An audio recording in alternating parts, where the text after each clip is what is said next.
Welcome to the Tech and Space Leader Show, where we learn lessons from leaders of the next frontier. I am your host, Lisa Dreher, and I'm really excited to introduce our guests for today, Phil Cruver, who is the co-founder and CEO of Geotowatts, and Bill Bartling, who is the co-founder and director of regulatory affairs at Geotowatts. Welcome to the show, Phil and Bill.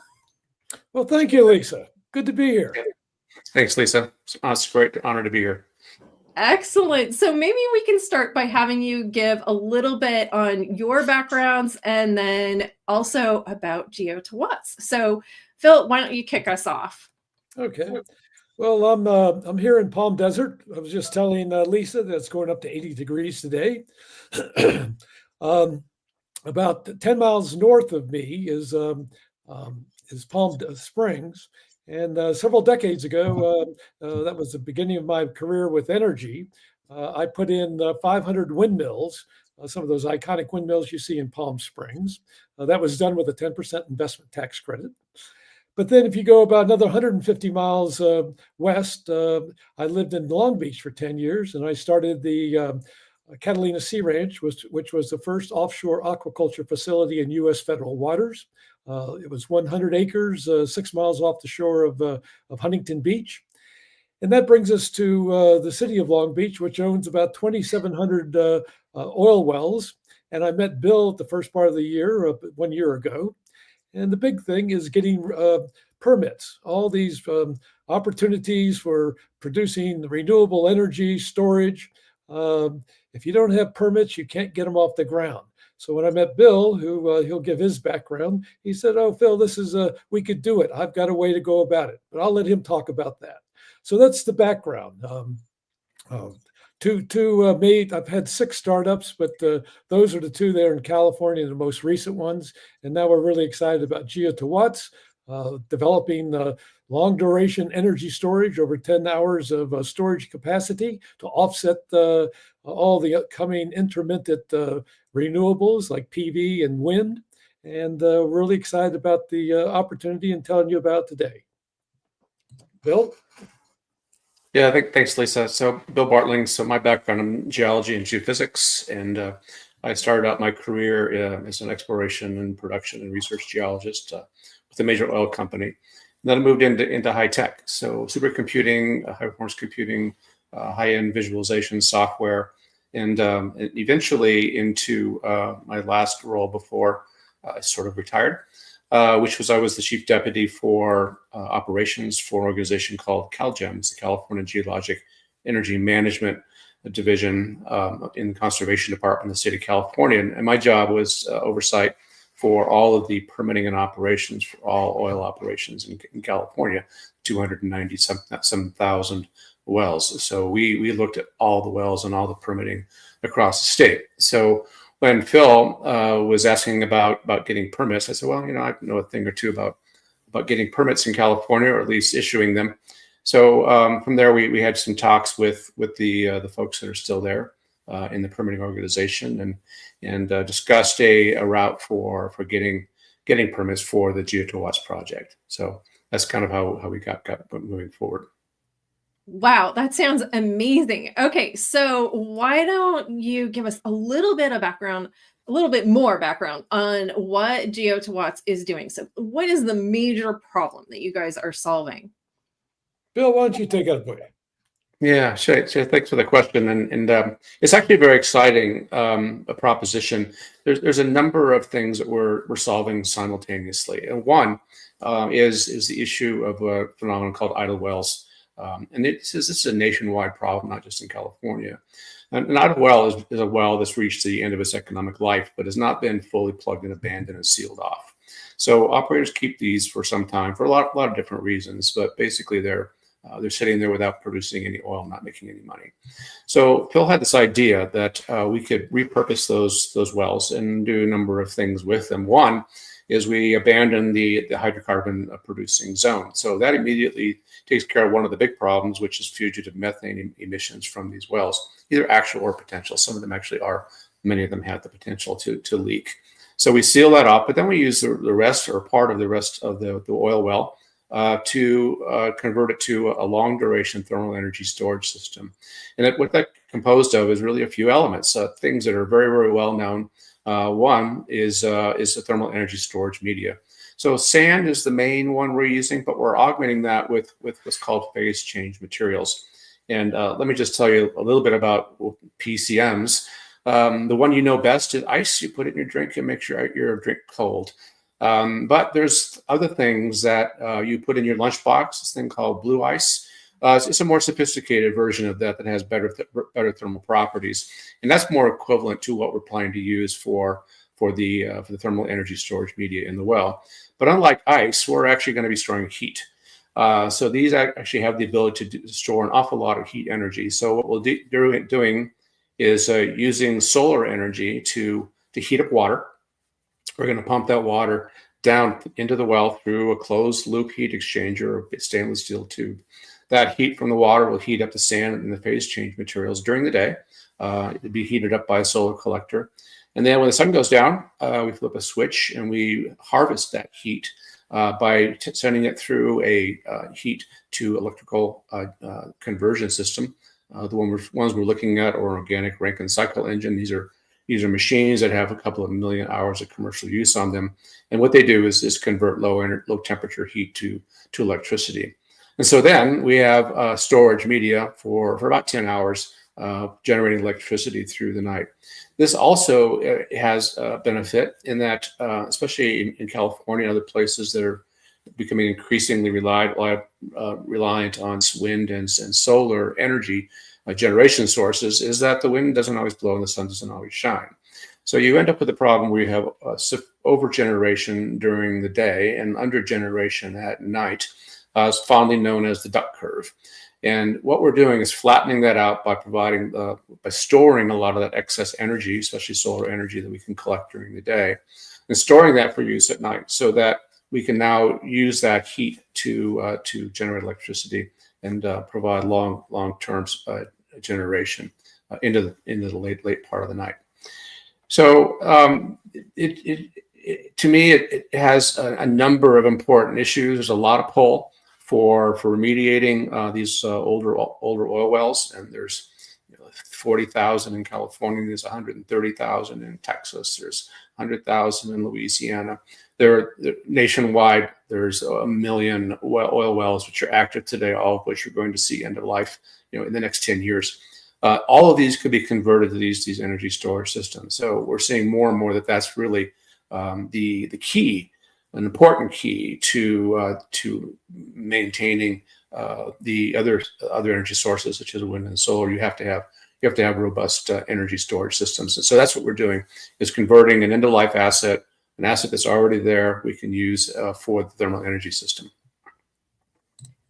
Wow, that is incredibly fascinating. And this is, aside from our earlier conversations and when I found Geotowatts, this is the first I've ever heard of this. And I think it's so fascinating. So when you're looking at these facilities, are there certain oil facilities or wells that will work well for this and others that will not? How do you determine which you can use, or can you just use any well?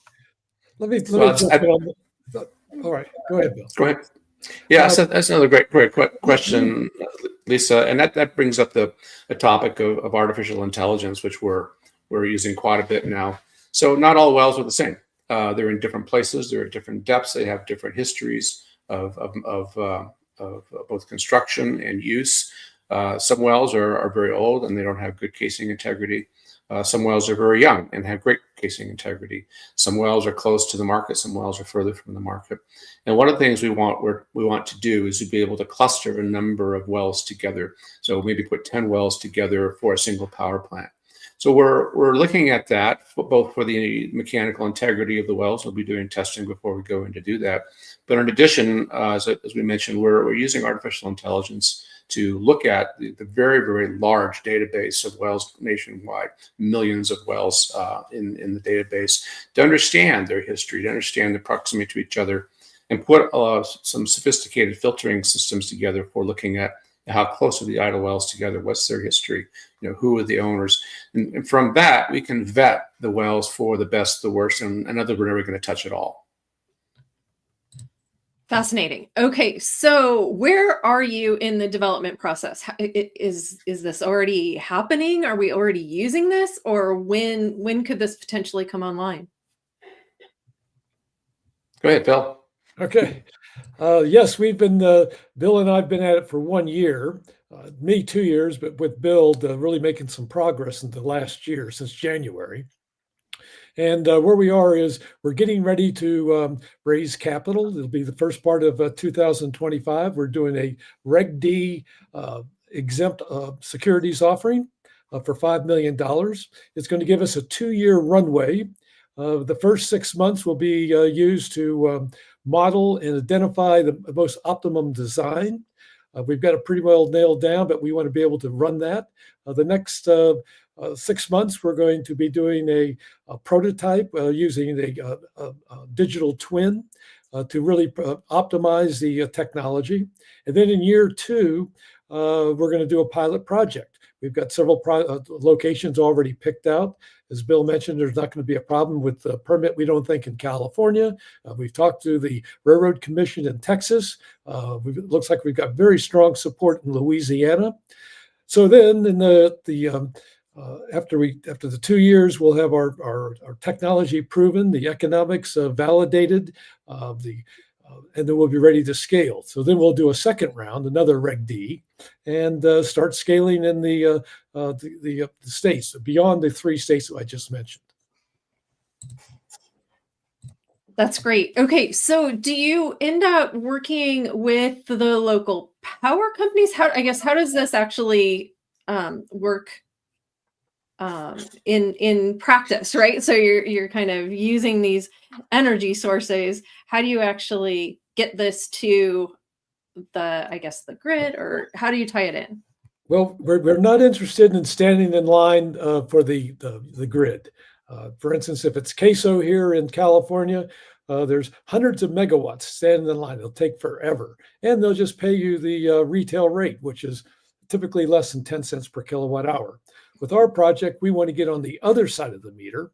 And for instance, at the Port of Long Beach, they have a green port mandate, and they're paying in excess of 20 cents per kilowatt hour. So in all of our cases, wherever we may be, we want to get on the other side of the meter. I'll let Bill talk about this a little bit more, but for instance, in Texas, in the Permian Basin, they're really drilling. With the new administration, it's drill, baby, drill. And a lot of those platforms, there'll be 40 to 50 wells all clustered together on top of one platform. So one of those wells that could be used for the storage of electric generation, and with our power plant to support the other ones. And that will wean them off natural gas and diesel generators. So it's just a natural for all the locations that we are, but we want to be on the other side of the meter, getting the premium rate. Yeah, so just to expand a little bit about that. So in the mid-continent, especially in the Permian Basin and other places, the Bakken, in the Haynesville and other places where they're doing shale production, the way those wells are drilled, they drill them very deep, and then they have a sharp turn on them and drill them a long way laterally, miles actually, and they put them very, very close together so that the land footprint of the operation is actually very small relative to the subsurface access. And sometimes not all those wells work out to be the producers that they want. And so rather than just abandon them, as Phil says, our proposal would be to convert those wells, which are underperforming as an oil producing asset, to generate electricity, because they actually have a lot of need for electricity on site for operating the pumps, for operating their facilities. And today they're looking at other ways to get power, especially in remote areas out in, I don't know if you've been to Midland, Odessa area. It's actually grown a lot, but since last time I was there. But rather than pull energy off the grid, self-generation is preferred by the operators. They're trying to put in photovoltaic systems and wind systems, et cetera. This is an alternative to take an asset which they've already built, instead of just abandoning it, spending a lot of money to decommission it. we can convert that to an energy system for them. Wow. Okay. This is really exciting. So, what role have partnerships played in the development of geotowatts? That's another one for Bill. He's a former oil and gas guy. He knows those people. Yeah, so there's going to be partnerships on a lot of different levels. So first, of course, we need to work with the owners of the wells, and those are the oil companies. And we prefer to work with the larger companies that have enough financial stamina to be able to do things the right way. The other partners are going to be technology providers, and so we are in conversation with a number of universities already for research proposals, for grant money, to be able to develop this technology and test it, as Phil talked about, both in digital twin and then in pilots and in prototypes. It's important to do this digital twin. It's very easy to change the mixture of phase change materials and sand in a computer model, whereas it's very expensive and difficult to do that actually in the ground in an oil well. And then the third important partner are the regulators and the politicians in the states. And as Phil mentioned, we've already been in contact with the regulators in California. We've talked to the Railroad Commission in Texas, and we've had some very, very high level conversations in Louisiana at cabinet level, people in the state, natural resources directors, et cetera, all of which are very, very positive. So it becomes a broad partnership. And of course, the service providers who are going to be the ones they're going to put on their steel-toed shoes and their hard hats, and they're going to be out there on the rig and installing and maintaining these things. So it becomes a broad coalition of interests that make all of this work. Excellent. Okay, so I want to pose one question to both of you, and that is, if you were to make one prediction about the future of renewable energy, what would it be? Renewable energy in general? Yeah. Yeah, well, I don't know about the prediction, but what's really required is storage to offset this intermittency and the long duration energy storage. Well, 90% of storage now is by lithium batteries, and that's typically less than 6 to 8 hours. And the Department of Energy now has designated 10 hours plus for long duration in order to get through. So that's a sweet spot. That's what's really important, and that's what we think that where we'll have our niche, particularly repurposing or resuscitating these existing assets and turn them into something that could produce a revenue rather than just retired.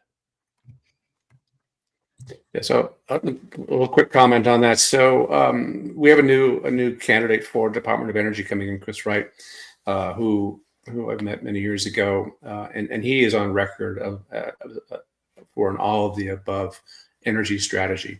So what that means is that we're going to have the best, cheapest, and most available energy that we can produce. And it's going to be a mixture of oil and gas, LNG, wind, solar, nuclear, hydrothermal, geothermal.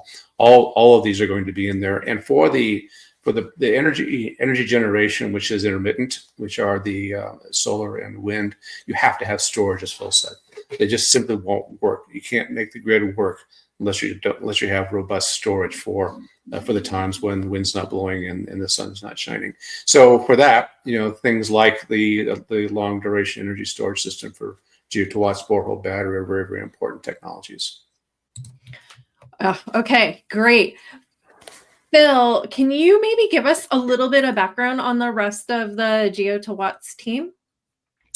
Yes, so Bill is my partner, and we brought in some experts in certain areas. One would be a fellow that's in Spain, David de Sousa. He's an expert. He's a PhD and an expert with solar, all types of solar technologies.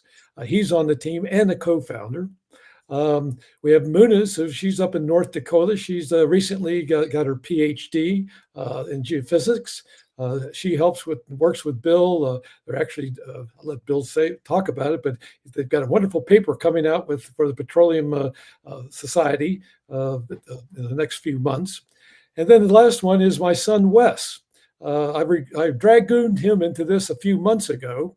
Wes he had a nice exit about 12 years ago in his late 20s. but he's a technology guy and very proficient in artificial intelligence. So I really think that's going to be somewhat give us an edge in this industry, is using AI. I mean, trillions are being spent, and we're really lucky to have Wes with us. Tomorrow there'll be an article in the AI Innovator, and it'll be posted on the Geo2Watts website by the afternoon. So I won't be a spoiler and tell how this is all going to work, but Wes wrote the article, and I think it's really going to change and accelerate our scalability and enhance the long duration energy storage requirement here in California, 52 gigawatts. That's huge. And I think we can make a nice dent in it. Excellent. Well, it's so great having you both here today. Can you maybe just let us know how we can learn more about Geo2Watts if we want to learn more, or perhaps help with the investing? Oh, thank you. Yes, just the Geo2Watts, that's GEO, the number 2 watts.com. We keep it updated with all of our articles. There's blogs. It shows the staff. And so just go to Geo2Watts. And on LinkedIn, I'm very outgoing on LinkedIn. So please connect with me, and I'll be glad to share any information, particularly with the upcoming funding. Excellent. Well, thank you, Phil and Bill, so much for being here today. You guys sound like you need to start a radio show. The Phil and Bill show, right? Yeah. In any case, we really appreciate you making time to be here today. Well, thank you very much. All right. Have a good day. Absolutely. Our pleasure. And I do want to take a moment to thank GuideForce for hosting these sessions. To learn more about GuideForce, you can visit guideforce.com. And we'll see you next time on the Tech and Space Leaders Show.